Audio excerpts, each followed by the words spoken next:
Gita, Assistant Professor, Department of Mathematics, SNS College of Engineering. In this session, we are going to discuss about problems on chi-square test in test of independence. In test of independence, we are going to check two or more attributes.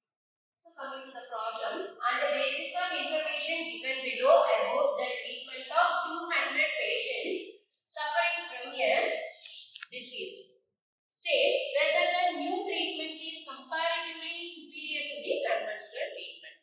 Here, they have given the data: new treatment favorable for 60 patients, and it is not favorable for 30 patients. And if conventional treatment is favorable for 40 patients, it is not favorable for 70 patients. So totally they have taken sample as 200 patients. So based on this data, we are going to check whether the new treatment is comparatively superior to the conventional treatment. Now we are going to frame null hypothesis H0. That means there is no significant difference between new and conventional treatment.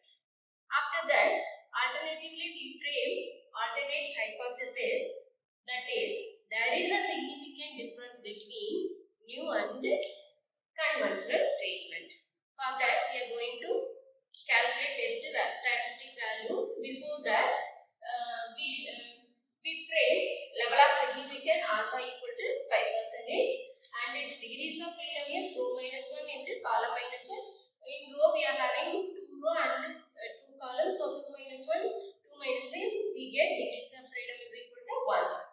Now we calculate the expected frequency value. Now expected frequency of 60. So here they have given observed frequency. Now we are going to calculate its expected frequency, which will be calculated by row total into column total divided by total frequency. So here 60 is, row total is 90 and its column total is 100. Then its total frequency is 200. So here 60 equal to, we get 45. Now we are going to calculate E of 40. Expected frequency of 40. Its row total is 110 and its column total is 100 and it's divided by 200, we get 55. After that, we calculate expected frequency of 30. So, its row total is 90 and its column total is 100, which will be divided by 200, we get 45. Next, we calculate the expected value of 70. Its row total is 110 and its column total is 100, which will be divided by 200, we get 55.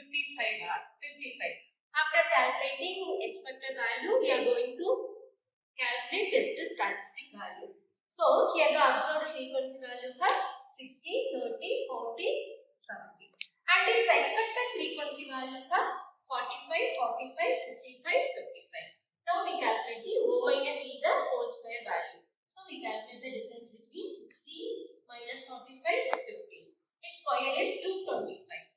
Here also, 30 minus 45 is minus 15. Taking square, we get 225 is rho minus E the whole square value. Likewise, 40 minus 55 is minus 15. Taking square, we get 225. 70 minus 55, we get 15. Its square is 225.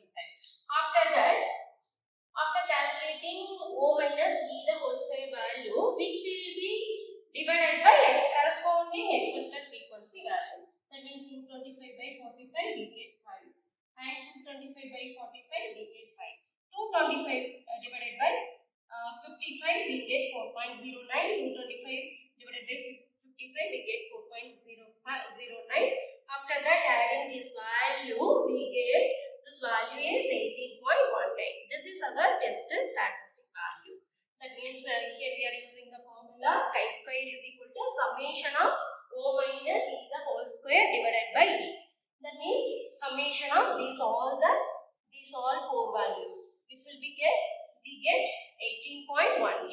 So, after calculating test statistic value, now we are supposed to find table value alpha equal to 5% level, degrees of freedom is equal to 1. So, table value is here 3.841. So, after the conclusion, here the calculated chi-square is greater than the table chi-square. That means 18.18 is greater than 3.841. So from this I concluded here we reject H0. That means our assumption there is no difference between mu and the conventional treatment is wrong. There is a significant difference between mu and the conventional treatments. So we reject H0 and accept the H1 here. Thank you.